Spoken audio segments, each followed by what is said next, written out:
Well, good afternoon, everybody. As good as it can be, I suppose, for a Saints fan, and welcome to the Saints Insider postgame show brought to you by Tulane Doctors. I'm Zach Ewing, live here from my house in South Louisiana, not in Atlanta today.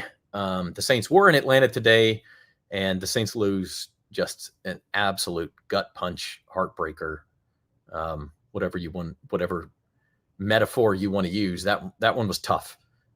Falcons 26, Saints 24 is the final.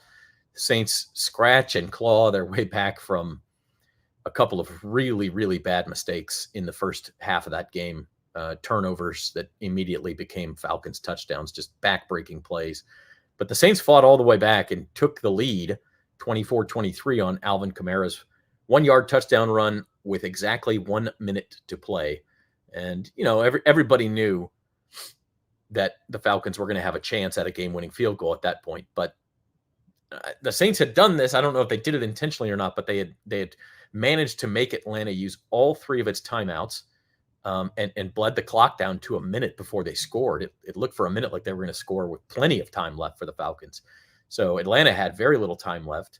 Then they commit a penalty that gives them a 10-second runoff, and they were down to 31 seconds left, still at inside their own 30, actually.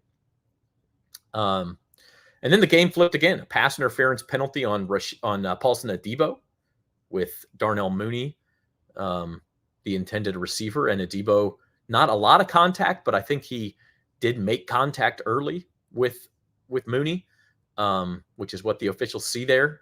The pass interference call in the NFL is so draconian.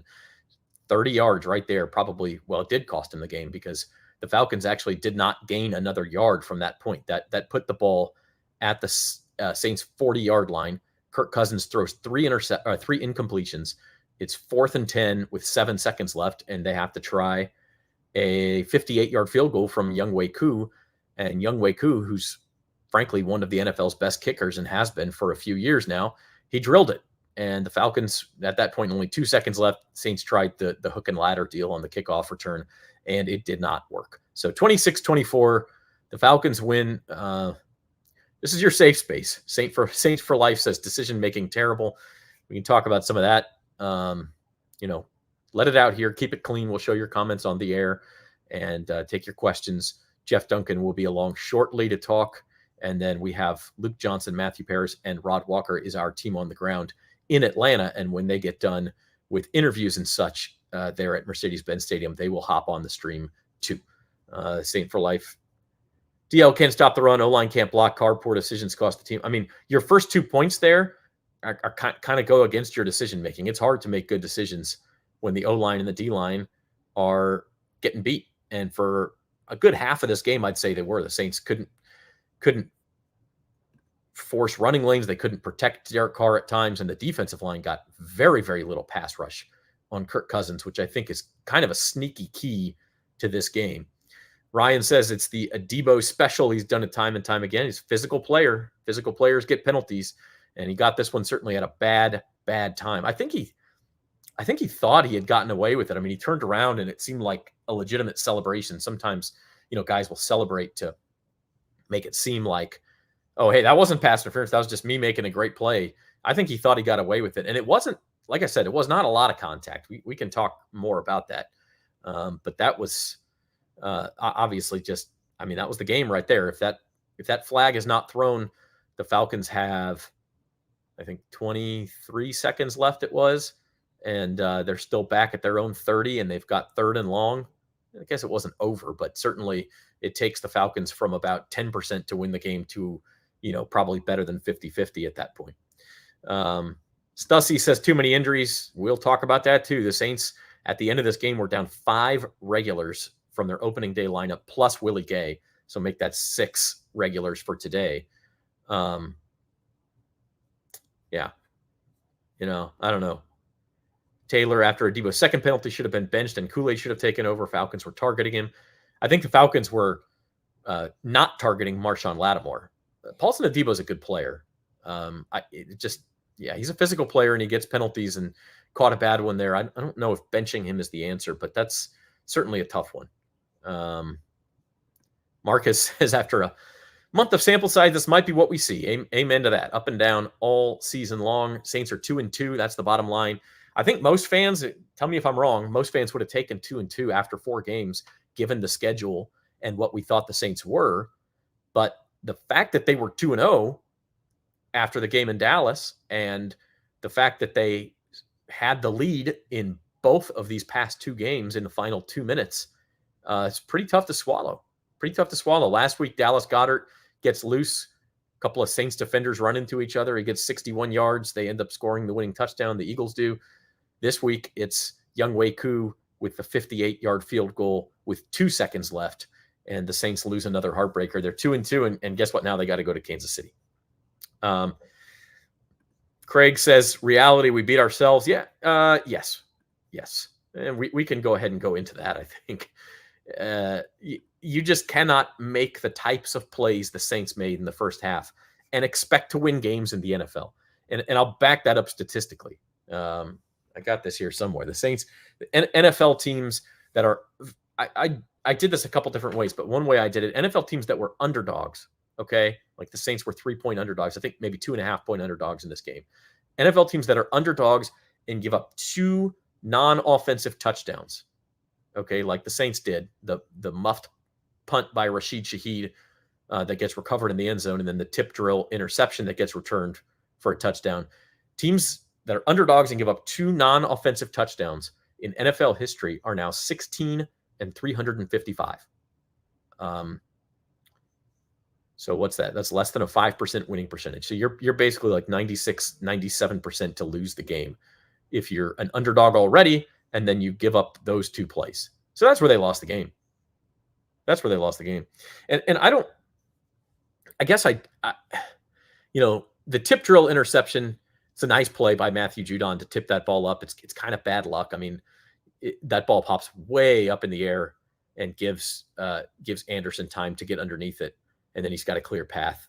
It's not a good play by the Saints. It's a good play by the Falcons, but it's bad luck that it turned into that. Like the Saints had a strip sack in the second half, and the ball was right there, but instead of scooping it up, the ball bounces away, and the Falcons recover it and wound up with a field goal, which, by the way, that field goal, a little bit important if you think about that play. So sometimes it's bounce the ball. So the tip drill interception is bad luck. It's not a good play, but you can kind of forgive that one.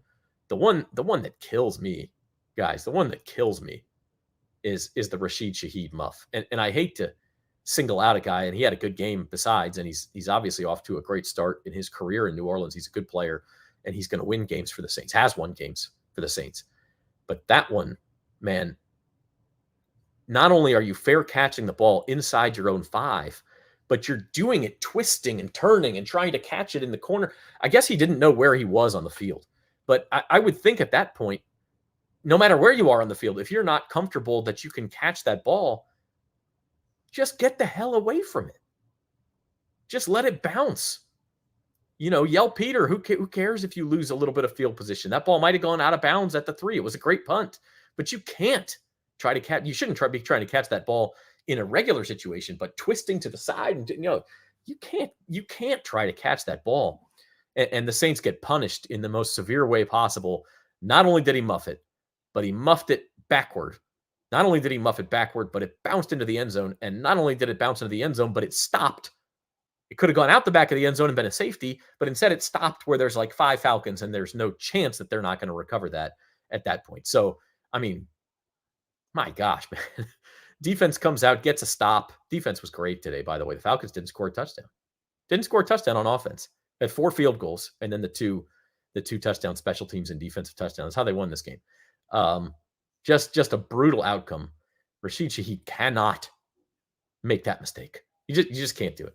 But it's tough. Some more comments. Trevor Penning needs to be benched. This play sucks. Penalties again.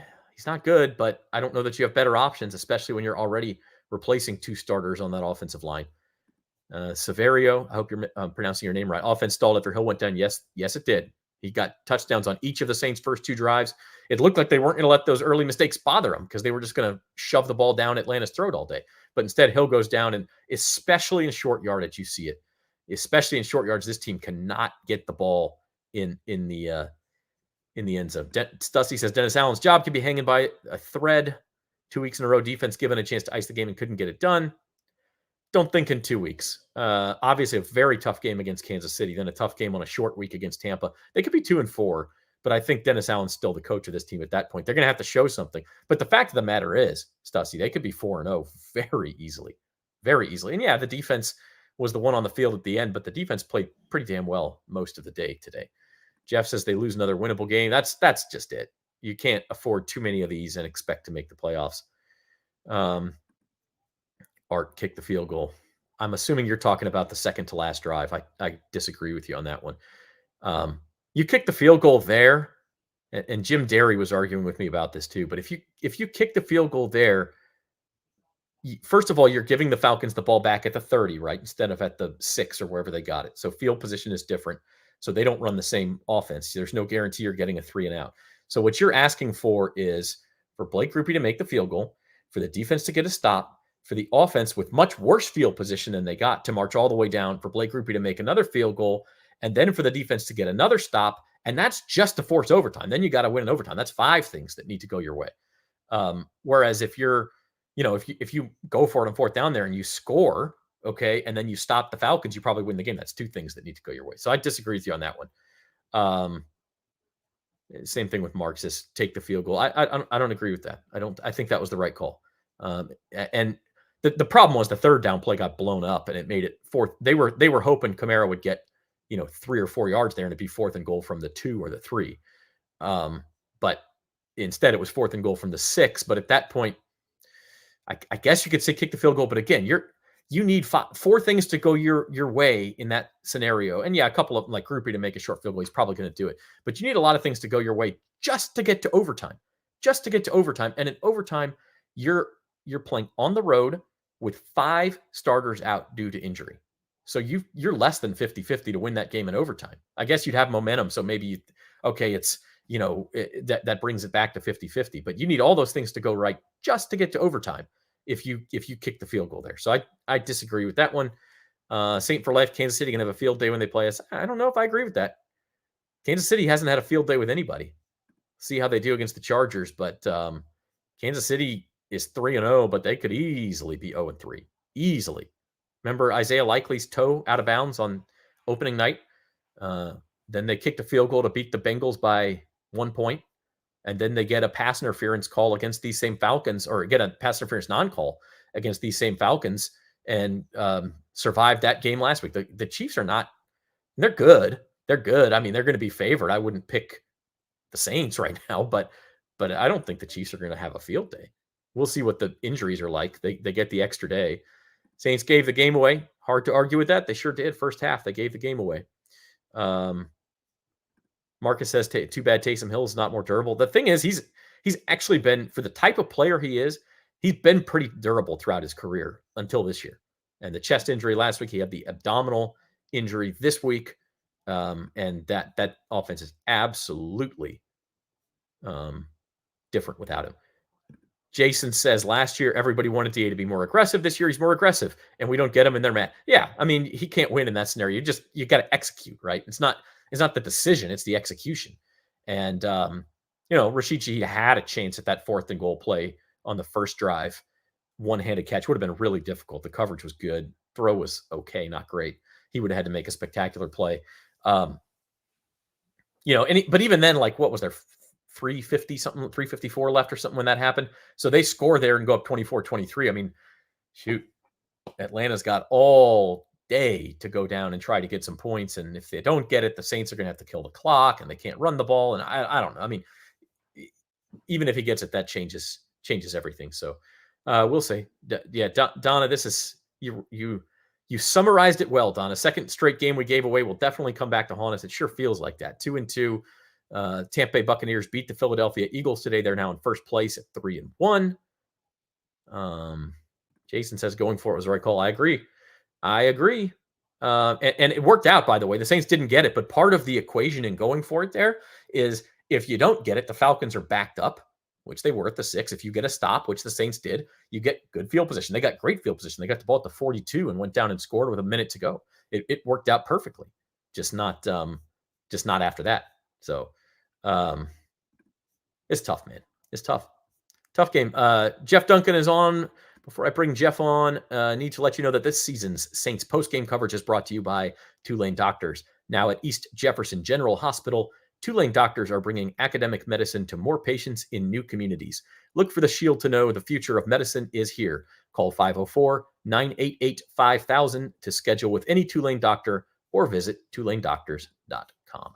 And with that said, I will bring on Jeff Duncan. Jeff, welcome in. Obviously, an extremely difficult loss for the Saints faithful to take today. We're seeing that in our comments. What was your takeaway from this one?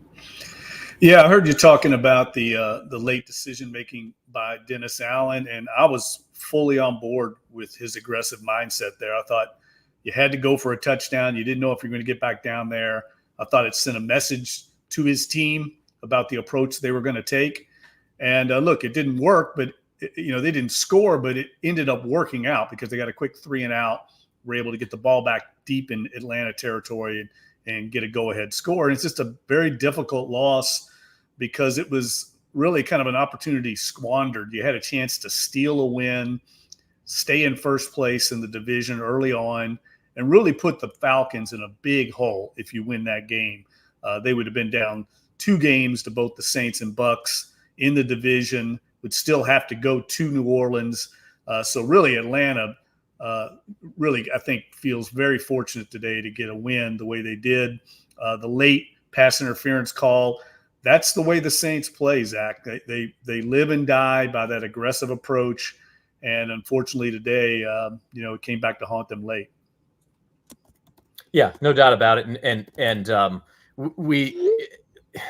this game could have turned 6 different ways in that final minute, but we just have to talk about those mistakes in the first half because that's where you let this game get away. I mean, Rashid Shaheed, I've talked about it already. I have no idea what he was thinking. I don't think he probably knows what he was thinking in trying to fair catch that punt, but the Saints are punished for it in the worst possible way. And then same thing with the tip drill interception, just unlucky, but you're punished for it in the worst possible way. Yeah, they really dominated the game, Zach. I mean, they were controlling the line of scrimmage. I think they had total control, time of possession, outgained the Falcons. I think they had 14 first downs to the Falcons 6, and yet they're losing at halftime because of 2 just disastrous mistakes. And you're right. I mean, Shaheed has been very reliable on fielding both punts and kickoffs. I know he had a fumble a year ago, but for the most part, he's very sure-handed, and he just never looked good on that. He got spun around, looked like he might have lost the ball in the lights, and it was just a disaster. I mean, Atlanta ends up basically stealing a possession and getting a touchdown without doing anything on offense. Really, they did very little on offense in the first half, and they had 17 points. Very difficult to overcome that. Yeah. It's something about these games in Atlanta. This is 3 straight years that have just been totally bizarre games. 2 years ago, the Saints, really similar finish, except the Saints blocked the long field goal from Younghoe Koo. And then last year you had the Saints just marched up and down the field, but could not get the ball in the end zone. In fact, they lost points in the red zone by throwing a pick 6.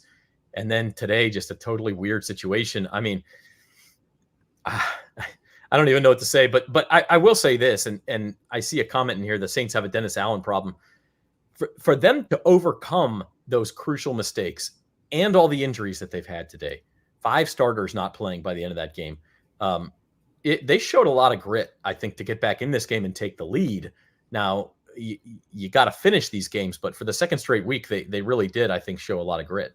I could not agree more. I mean, I think you come away from this one feeling the sting of the loss, but you have to feel good about the way this team's playing. They're down all the offensive line starters. The defense was missing all kinds of guys down the stretch. And they battled, man. They battled just like they did against the Eagles. The way I approach this thing, Zach, is you had a chance. It was an opportunity loss. You had a chance really to escape with a win that you probably don't feel like you're going to match up with Atlanta. You're able to steal one there, and you're in great shape. But they're okay. They're 2-2 right now. I know they got a tough game coming up, and they've got a lot of injuries they got to manage. But they're 2-2. And I think any of us before the season looked at that early schedule and said, hey, if you could be 2-2 after 4 games, you'll take it. And I know it's difficult to stomach the way they've lost these last 2 games, but they're still right there. I think the way they're responding, the way they played, I thought Derek Carr played very well. I mean, I know he had the pick 6, but that was kind of an unlucky break. But he kept them in with his accuracy and his decision making. They've got a lot of things to feel good about coming out of this game, except for obviously seeing that one slip away. Yeah, and just another classic game. You brought this up. The Saints and Falcons coming into today were 55-55 in the all-time series, and the Saints had haven't had the lead in the all-time series since it was 1-0 because they then lost the next 9 in a row. So they were a minute away from taking their first lead in the all-time series since 1967 and just couldn't get it done. And really they were like 30 seconds away because the Falcons committed a penalty. 10-second runoff makes 31 seconds on the clock, and then the pass interference play happens. Let's dig into that a minute. My take on that was Paulson Adebo made early contact. He didn't make a lot of contact on the play, but he absolutely was early. And quite frankly, Adebo gets looked at for these things pretty closely because he's such a physical player. Yeah, and everyone targets him because they don't go at Marshawn Lattimore, so he's always under the gun. And I actually thought he got away with 2 penalties on that one play because he definitely had contact beyond 5 yards when he reached out, and then he really kind of mugged him there at the very last minute. That's just the way the Saints play. They're always going to be aggressive, and I know that's difficult to live with if you're a Saints fan because, man, it can be heartbreaking to have something like that happen. I mean, really, Atlanta was not moving the ball. They had so many self-inflicted penalties. The one that called back a touchdown. They just had a lot of really untimely penalties. I thought it was going to come back to haunt them in the end, but they were able to overcome that one with that big pass interference call. And that was really the only play in the whole drive that they were able to get positive yardage out of.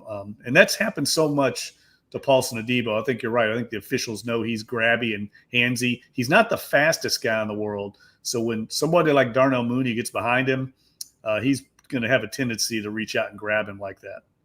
Yeah, and he had a pass interference penalty that was declined earlier in the game on Mooney as well. So, look, I'm with you. It's 2-2. It could easily be 4-0. You could even argue it should be 4-0 given where those games were, like at the 2-minute warning. But the Saints can't quite finish these games. Let's talk about the injuries because this, to me, going forward is the major concern. You lose it like Taysom Hill. The offense is not the same without him, particularly the short yardage offense. The Saints can't get a yard when they need it. It almost worked in their favor at the end of the game. They couldn't punch that ball in, made the Falcons use both timeouts. But without Taysom, like I don't know what this team can do in short yardage situations. And then you're also talking about Eric McCoy for at least 3 more weeks, probably more than that. Cesar Ruiz, we'll see. And then on defense, Tyrann Mathieu leaves the game. Demario Davis is out. Willie Gay leaves the game. I mean, it's just all over the field at this point. Yeah, I mean, they're going to have to manage this going forward. It's amazing that they were able to, take the lead in this game, being so shorthanded.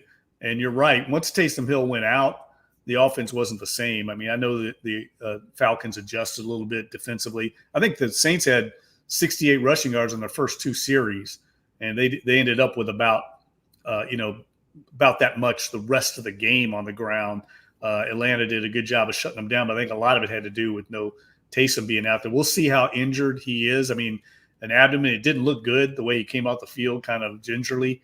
And we know he's a tough-minded guy. The fact that, he didn't even come really back to the sidelines, that's not a good sign. And that's been my concern all year with this, approach with Taysom Hill. We all got caught up in how much they were using Taysom in the game plan.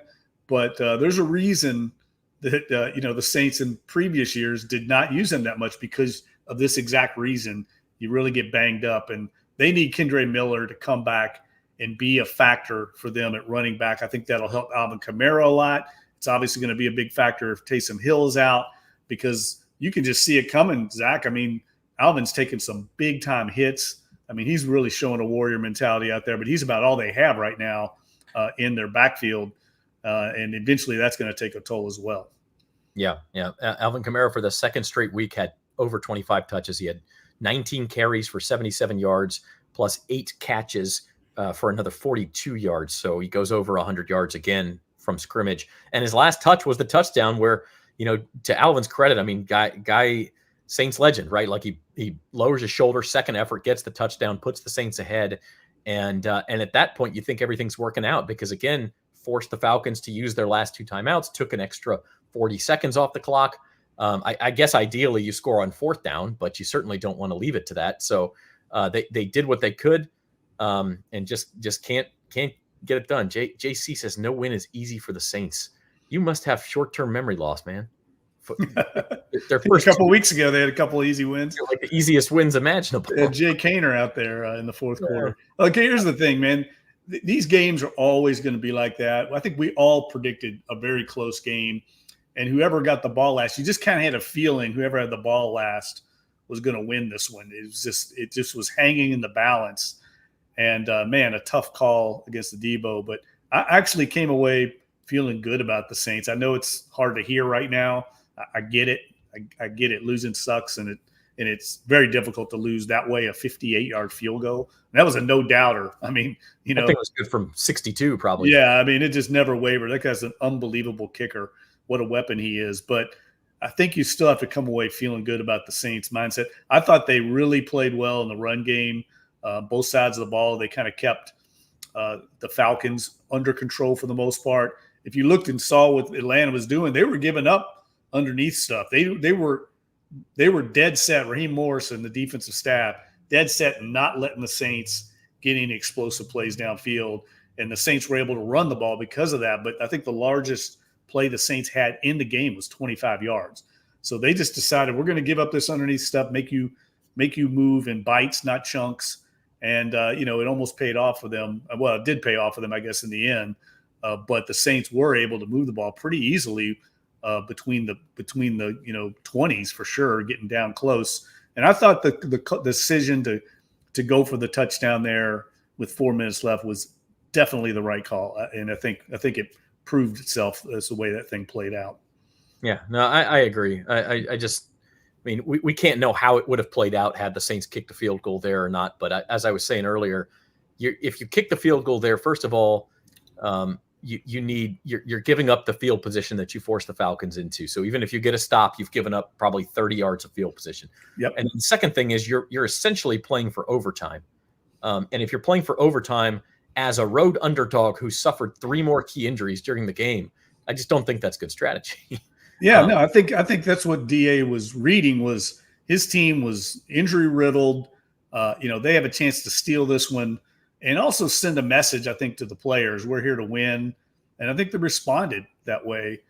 So I could not agree more with you on that. I mean, I think that was definitely the right call. It's just unfortunate. I mean, the penalty kind of overshadows everything else because really Atlanta, they looked a little disjointed. Once the Saints were able to take away London, they really didn't have very many answers, other than trying to get Mooney one-on-one with the Debo. And it paid off a couple of times, but it was very sporadic offense for them in the second half. Yeah, the Falcons on that final drive had only 2 positive plays, and one was the short little pass, I think, to Ray McLeod on the first snap of that final drive, and that was actually really not a good play for the Falcons. It got them 5 yards and cost them 20 seconds actually, and then the false start cost them 10 more seconds. So that was not a good play for the Falcons. And then they get the pass interference. Then they throw 3 incomplete passes, only one of which was anywhere near the receiver, and kick the field goal. So they really kind of got away with it. One decision I will question, I actually thought, and maybe they tried and just didn't execute it. I thought on the final kickoff, the Saints should have tried to land that thing in the landing zone. Yep. And force the Falcons to take it at the 20, which is what you have to do on a touchback for a kickoff that lands in the landing zone, or make them use a few precious seconds to return that kick and maybe not get out to the 30. Anyway, that is one decision I'll question. Yeah, no, I'm with you on that. And they usually do that. That's what surprised me why they didn't do that. I'm sure that was something discussed with Darren Rizzi and Dennis Allen. And look, I'll say this. I mean, the Saints are getting some pressure with their pass rush, but it's not nearly enough. And Cousins too often had time to find guys downfield. That's going to come back to haunt them if they can't get more pressure. It was a problem a year ago, and it's a problem today. I mean, Carl Granderson had a very quiet day for the most part.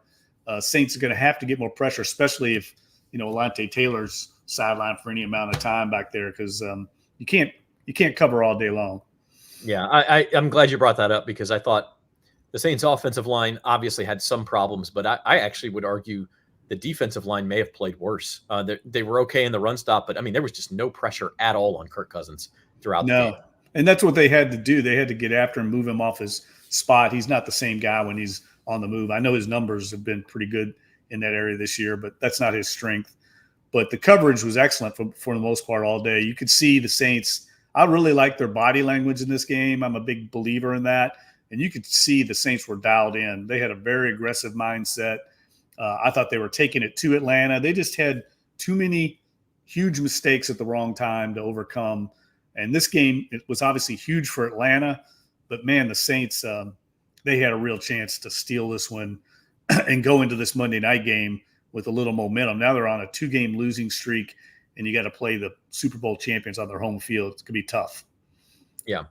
Kevin says, kind of tired of hearing we should feel good about how they played in losses. I get it. You don't like to lose. It's no fun. Yeah, I get it.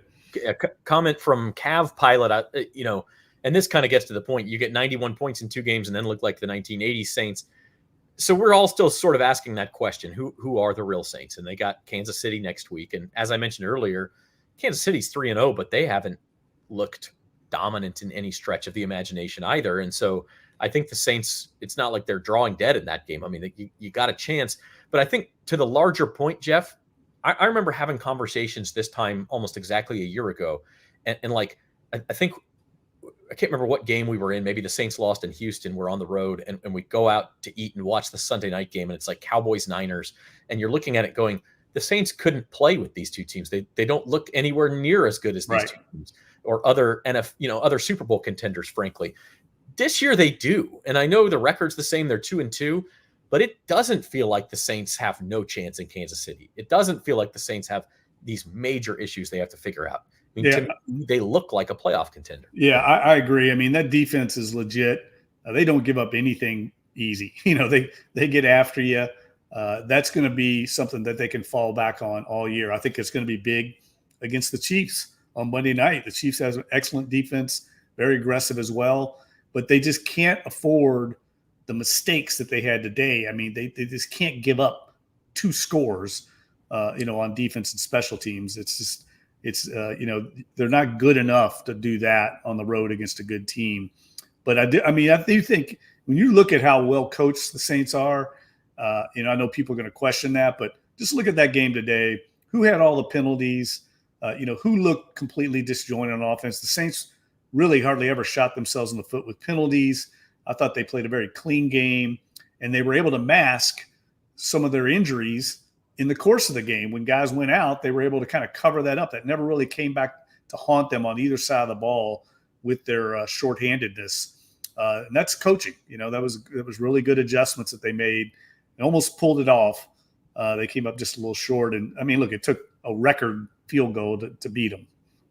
Yeah, no, 100%. I mean, they did everything but get it done, and that's with the crucial errors. Zach Ewing and Jeff Duncan with you here on the Saints Insider postgame show. We're live on our YouTube channel, NOLA.com. Saints on NOLA.com is the name of the YouTube channel. Check us out every Wednesday and Friday with new Saints Insider podcasts. If you're not watching on the YouTube channel, go on over there and subscribe.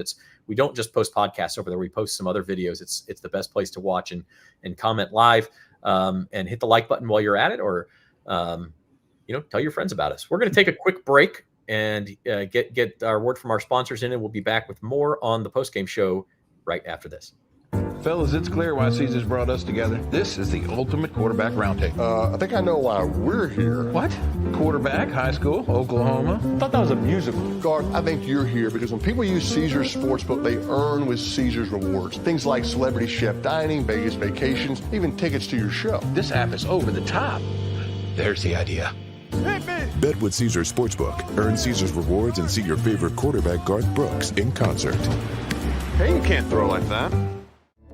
Your trusted Tulane doctors are now at East Jefferson General Hospital. Within these walls, you'll find our region's leaders in academic medicine, where state-of-the-art facilities house the innovation powered by Tulane Medicine, where collaborative care and compassion meet, and where our commitment to patient outcomes means a healthier future for our community. Tulane Doctors at East Jeff. When you see the shield, you'll know. The future of medicine is here.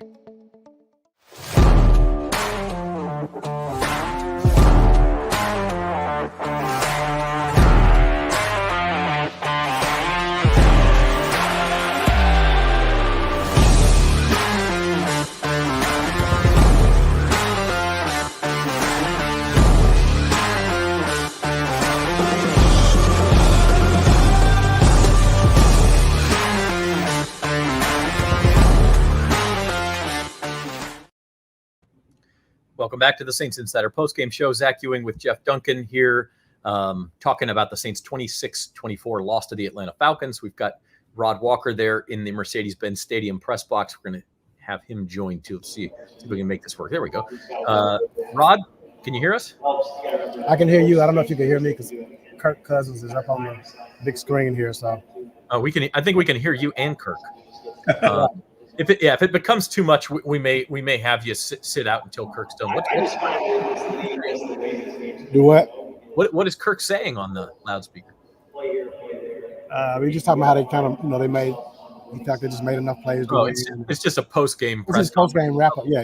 His post. I thought he was out on the field talking to fans. No. I'm sorry. He just. I don't know why they're showing it on the big screen, but anyway. Yeah, there's quite an echo there. It's, we'll have you sit out, Rod, until they're done, if you don't mind.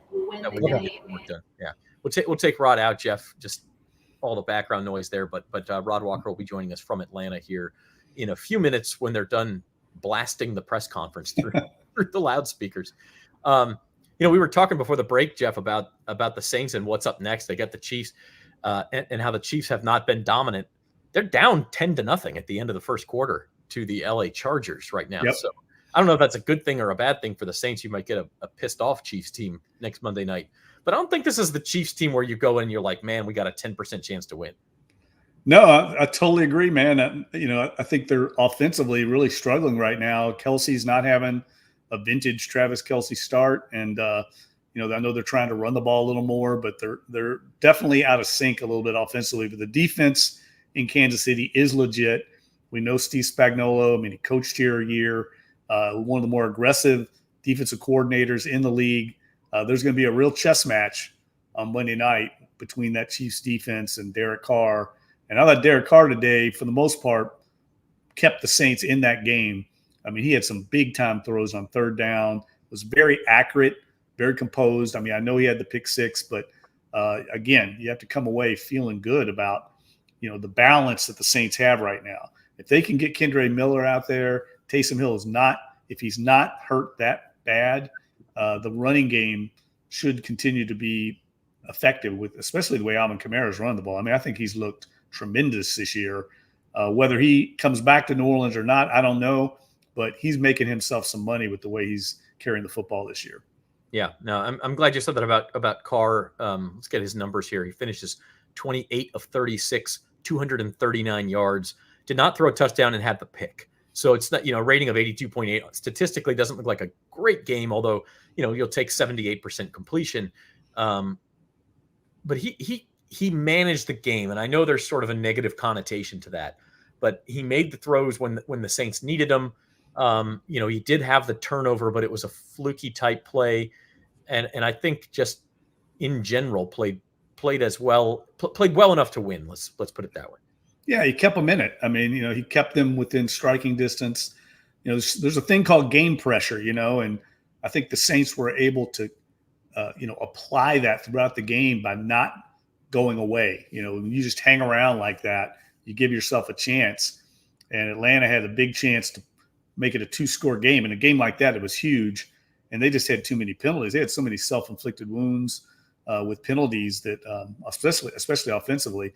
And every year I keep saying, boy, the Falcons have all these weapons, but I don't know, when are we going to say that Kyle Pitts is kind of a bust, right? They really took him out of the game. I've never seen that guy in the NFL really make much of a difference. And I thought the Saints playmakers, Shaheed and Olave, played lights out. They made every big play when it came their way, and I thought they clearly were the best receivers on the field. All right, Jeff, tell you what, I'm going to let you go here on the postgame show. We've got our 2 beat writers in Atlanta ready to hop in. So thanks for joining us, and you'll get more of Jeff's takes in the Times-Picayune and NOLA.com tomorrow and throughout the week on the Saints Insider. All right. Have a good one, Zach. See you tomorrow. All right, let's bring in Harris. A little bit of background noise there at Mercedes-Benz Stadium, but it seems like Rod was sitting right under Kirk Cousins' front, so it's not that bad. Guys, Saints lose 26-24, a heartbreaker there in Atlanta. I guess we'll start with this, Luke. How down is that locker room after letting that one slip away? I think it's kind of tough to answer that. I think if you go by Derek Carr, he's optimistic, and it's kind of the tone he was trying to set for most of last year. And he's saying they still feel like they've got a really good team. They just got to come through and get these wins. And then you talk to Chris Olave, and he says, "I'm tired of saying that we've got a good team. We're not getting the wins. We got to go out and do it." So I think they've got the right mentality. It's just I think finding the truth is probably somewhere in the middle there. Matt, I guess your initial take on this one. Obviously, the end of the game was a heartbreaker, but the Saints really threw this one away in the first half. They did, and I think it kind of ruins the good momentum that they had starting 2-0. You think back to last year, after the season, you asked guys, where did the season kind of slip away? And they said, week 3, the Green Bay game, Tampa, they really blew it. And just, they played well today, I thought, all things considered, in portions, but just way too sloppy, way too many mental errors. And if the season doesn't go their way again, then I think you could. This is the type of loss today that you point back to at the end of the season. Yeah, no doubt about it. I mean, if Jeff and I were talking about this, if the Saints win this game, they've got a 2-game lead on Atlanta, and at least the early part of the tiebreaker. They play again, obviously, but you kind of bury, and Tampa's 3-1 also, so you bury the Falcons behind 2 teams if you win this game. Instead, this thing's a dogfight. Luke, let's talk injuries real quick. Any updates on these guys, or any feeling? We had 5 starters out of the game for the Saints at the end of that game, plus Willie Gay, who is a top reserve. Yeah, and plus you got to talk about 2 of their best players going through some pretty significant injuries. Alvin Kamara played with broken ribs, which, rib injuries are incredibly painful at any position. But if you're a running back getting 26 carries with that, that's that guy played his butt off today with a pretty significant injury. Chris Olave, he wasn't feeling great either. He went out there and had a pretty good game after dealing with a hamstring injury on Friday. And he said this is kind of something that's actually connected to his lower back. It's just part of the problem with the injury. So add those 2 guys to a list that includes their 2 of their best offensive linemen. Their best defensive player, their defensive captain goes out, and then his replacement goes out on the first series. Taysom Hill scores 2 touchdowns, and he's out of there. And that really, beyond Taysom's ability, which obviously we saw today, really important player in their offense. He does a lot of things for the offense because he can line up so many different places. You take him out of the game, you've taken out a significant chunk of what they can do. And Tyrann Mathieu is a groin injury. He's another big player who's not out there for a big chunk of the second half. For them to be in that game with a chance to win it was impressive, but obviously nobody cares about that in the end. They're 2-2 here. They got a lot of work to do to kind of make up for them. Yeah, we're getting to the point of an NFL season. Maybe not quite there yet, Matt, but we're getting there where you are what your record says you are. So did Rashid Shaheed speak, and what did he say about that kind of huge gaffe he had there in the first quarter? He did. He didn't realize that he was as close to the goal line as he had thought. That when he tried to field it, his shoulders weren't properly aligned, which is kind of what led to the fumble itself. And then he didn't realize he was that close to the end zone. So he took accountability for it. So was down. I thought had an okay game, all things considered. Even with that gaffe, but it was one of the reasons they lost. Without that, they win. Yeah, they really dominated the first quarter outside of that one play. He did finish with 8 catches for 83 yards. Look, as you guys have said, down to down, the Saints did enough to win this game and were probably the better team. And it felt like we were saying that last year in Atlanta. So at what point, Luke, does this just become, this is a Saints problem, this is a Dennis Allen problem, or is that just, is it all just still a little bit of randomness, and maybe this team is in the right place? Well, I mean, a lot of randomness with this one. You expect Rashid Shaheed to make the right decision in that moment. You expect him to make the catch. You don't expect a quarterback who's trying to spike a screen that got diagnosed to have the ball tip up 30 feet in the air right to the middle of the field where no Saints players are. There's a lot of like fluky stuff about this game. I mean, even the final drive, right? Falcons had 5 net offensive yards, like yards they gained on that drive. Obviously, the DPI is the game-changing penalty there, but like, I think down to down, they played pretty good in this game, all things considered, especially with all the guys out. But again, it's just like nobody's going to care about that. The Saints fan base surely isn't going to care about that. The players don't care. There's like no moral victories in the NFL. So like, I think they're still a decent team. I think they're still going to be in the playoff mix, even if they lose next week against a really good Kansas City team. They're 2-3. But this stuff, like the stuff counts. Like this, all that matters from this one is they're 2-2 now. Yeah. Let's talk a little strategy, Matt, late in the game, and Jeff Duncan and I are in agreement on this. Some of the people commenting said Saints should have kicked a field goal there on fourth and goal with 3:54 left or whatever it was, and cut the lead to 3, and then a field goal ties the game late, or the touchdown maybe puts you up, but obviously you lose by 2 and you didn't kick the field goal. If you just do kind of elementary math, it's like, well, they needed that field goal, but the whole game changes if you just kick a field goal there. Best case scenario, you're probably winding up overtime. That's the way I feel about it. How do you feel? Yeah, I would agree with that. I mean, the reason they got the ball back is because the Falcons kind of went conservative there after starting back up to almost their end zone, and they get a pretty fortunate punt where Rashid Shaheed takes it, and then they move across midfield to set up that go-ahead score. So, I just think that the Falcons try and play that entirely differently if they're starting at their 30-yard line instead of whatever, the 5 or 7, whatever they ended up taking. Yeah. No, I agree with you, and I think you kick the field goal, and even if you do get the ball back, there's no guarantee you're scoring another touchdown. Like you said, field position is different. The whole game changes, so you can't say that. And had they scored a touchdown there, certainly the game could have been a lot different too. So I had no problem with it. I know a lot of people commenting do, but I just think that's just frustration. Speaking of frustration, Luke, I'm sorry, Matt, go ahead. You could just make a stop with a minute left. Let's not overthink it. That's true. The decision actually paid off because they were able to take the lead and put themselves in position to win, and just couldn't finish it. Speaking of frustration, though, Luke, Paulson Adebo called for pass interference, and it was really the Falcons' only positive play on that. They had one little 4-yard pass to begin the drive, but other than that, their only positive play was the 30-yard pass interference penalty. What were the Saints saying about that? I thought it was a legitimate call, but what were they saying?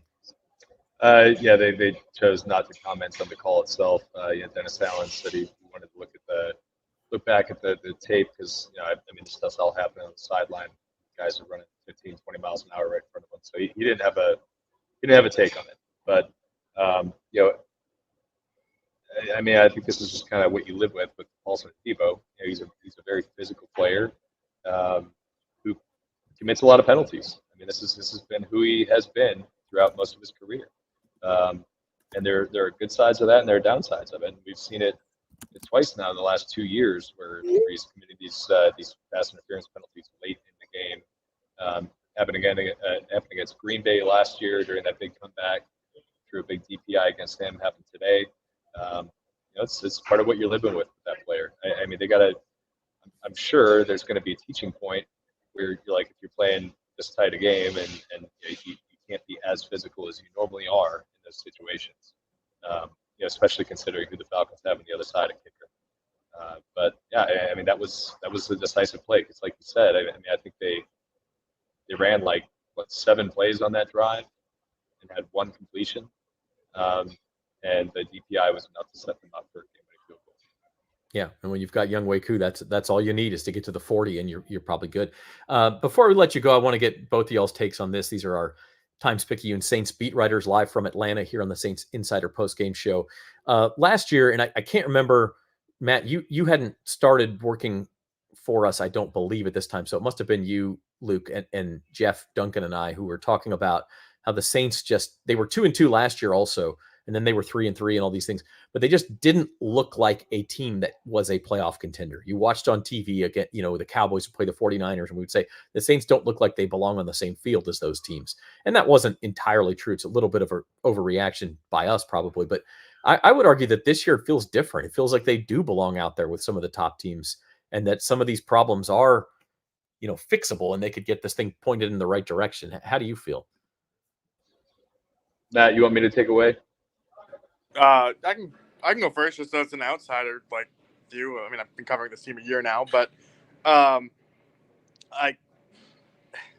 you're only as good as your record is, but I still think they're missing that next level. Like, the best teams find ways to win games in situations like this, but it's even beyond that. Like, there are just coverage breakdowns from a talent standpoint. Like, Will Harris running into Marshawn Lattimore and Jordan Howden. Like, does Justin Simmons, if they sign him, does he commit that mistake? I just think they're a little bit short in certain areas, and I think even today you saw that in the game plan. I think Clint Kubiak deserves credit and Derek Carr deserves credit for the way that they were able to scheme around their offensive line deficiencies. But you look at this roster, and they're still pretty short on the offensive line overall. So I don't think they're near that top tier. I think they are better than they were last year, but will that result in a playoff appearance? I think it's way too soon to say. I think I feel like they're still, to me, a playoff caliber team. They didn't allow a touchdown today. They didn't allow a touchdown until the fourth quarter last week. They lose both of those games. Yes, you got to find ways to win. If you're a good team, you pull these types of games out. But I just think that this team, to me, I have a lot more faith in than teams of the last couple of years, where it just looked like they were outclassed in a lot of those games. They have this positive score differential at the end of the year, but it feels like a lot of that was built off those erasing huge leads late in games last year in garbage time. I think this team's more competitive top to bottom, and I think the vibes around this team are definitely different than teams in years past, where it seems really, really sour. I'm not getting the sense with that team yet, with this team. So, obviously they are what they are, 2-2, 2 straight losses after a really, really great start. But I don't think I think it's way too early to write this team off. I do still believe they're playoff caliber. I would agree with that. I think this is where your schedule hurts you, right? Like, they have Kansas City and Tampa up next. Those are 2 really tough games, and if they lose both of them, 2-4, 4-game losing streak, that's where you kind of start to get tested. Like, the schedule does them no favors here, I think. Yeah, that's true, and we'll see what the next couple of weeks hold. By the way, the Chiefs still down 10-0 in the second quarter out in LA. So the Chiefs are not some juggernaut that's beating everybody by 20 points either. Let's not get that twisted. It's going to be a tough game. One reason I like doing these shows is because, like, Saints could easily be 4-0. Yeah, the reactions at the end of the game, like, Eric can't believe we're calling them playoff caliber. 2 weeks ago, everyone was saying they were going to be playing the Super Bowl at home. So things change quickly in this league, and a win next Monday night would do wonders. But Luke and Matt, appreciate you guys taking the time. You can read their work in the Times-Picayune and at NOLA.com/Saints. We'll let those 2 guys go, and we'll bring on Rod Walker. Rod, now that the background noise has finished, but give us your take on this one. I mean, obviously a heartbreaker for the Saints. Do you take more positives away, or is this just all negative because it's a crucial division loss? Oh, you're muted there, Rod. Oh, my bad. Yeah, I mean, I think it's negative. I mean, this is a game that you feel like you should have won and didn't win, and it's a division game. It kind of puts you behind the 8 ball as far as the division standing. So, yeah, I mean, there's some positive. I mean, the defense played well. The offense, played well, but in spots. But I just think this is the kind of game that you have to win, because I think when the season's over, these are the kind of games you look back on and say, this kept us in the playoffs, or kept us out of the playoffs, or is why you're fighting for a wild card spot instead of a division title. So, I mean, yeah, I think you can't let these kind of games slip away. Yeah. It's actually been 2 weeks in a row. I mean, they let the game last week slip away. I mean, this is a team that very well could be 4-0, but they're not. Yeah, it reminds me a lot of the game in Green Bay last year, where it was like, it's just one loss, and it's you would have liked to have that one, but you're still 2-1. But at the end of the year, when we're all doing these playoff scenarios of, well, if this team wins and that team loses and you win, then the Saints could still be in the playoffs. How much difference does one more win make? Yeah. And at the end of the year, it always seems to.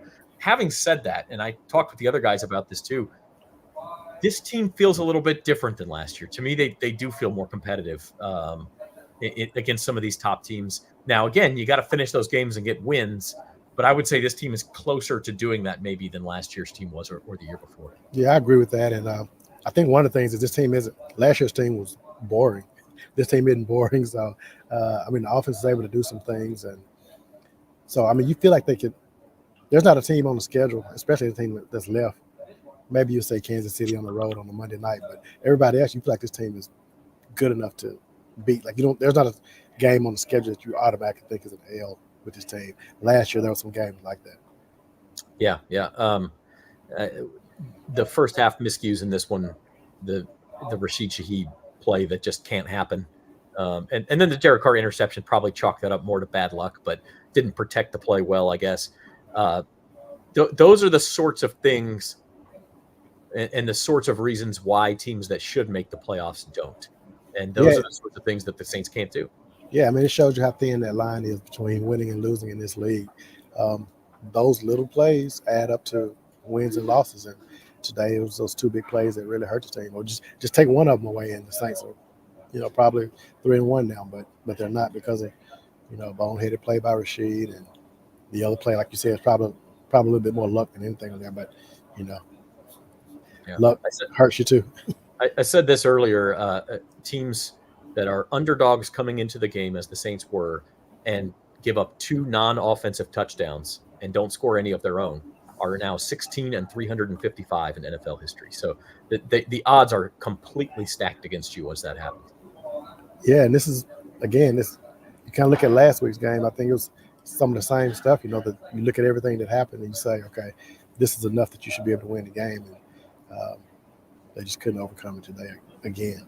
So you're on a 2-game losing streak that could easily blossom into a 4-game losing streak. But when you look at who's left on the schedule. Who's the next up on the schedule. Yeah, it's interesting you say that, because last week it was the Saints who had all the plays that winning teams make. They blocked the punt, and they had the red zone takeaways and things like that, and ended up losing anyway. And this week they give those up and can't quite pull it out. So 2 frustrating weeks in a row. Big picture, how close are you to hitting the panic button on a team? We talked about this before the season. This team needs to make the playoffs. If they don't make the playoffs this year, probably means the end for Dennis Allen. Don't know what it means for Derek Carr and a lot of the other veterans on the roster. So it's a do or die season. How close are you to pressing that panic button for this team? I'm not there yet. I'm not as high on this team, obviously, as I was those first 2 weeks when everybody was high on them. But I'm starting to think, well, we knew the Panthers weren't good. I don't know how good Dallas is, but it was a good road win. But I heard Luke and Matt saying it's a playoff team. I do think it probably is a playoff team, but it's like a fringe playoff team. I don't think they're like going in there and getting home field advantage or anything like that. So, but yeah, I'm not panicking yet on this team. Yeah, Misdemeanor says panic if we're 2-4. Do you agree with that? The only reason I wouldn't agree with that is I think the schedule does lighten up on the back end, but a 4-game losing streak, you don't know how the players are going to react to that, because that was kind of one of the things we talked about before the season, is that if this team got to a point where things kind of unraveled at the beginning of the season, like could Dennis Allen keep this team together? I mean, if you go 2-4, then all of a sudden this team might start having some doubts about itself, especially if you go 2-4 and the offense isn't doing what we saw it doing the first 2 weeks of the season, and you're losing a bunch of. When teams lose a lot of close games, I think that takes a toll on you. Sometimes you go out there and just get drilled, and you say, okay, we had a bad game. When you lose a bunch of close games, I think it can have just as bad of an effect on the team. Yeah. Yep.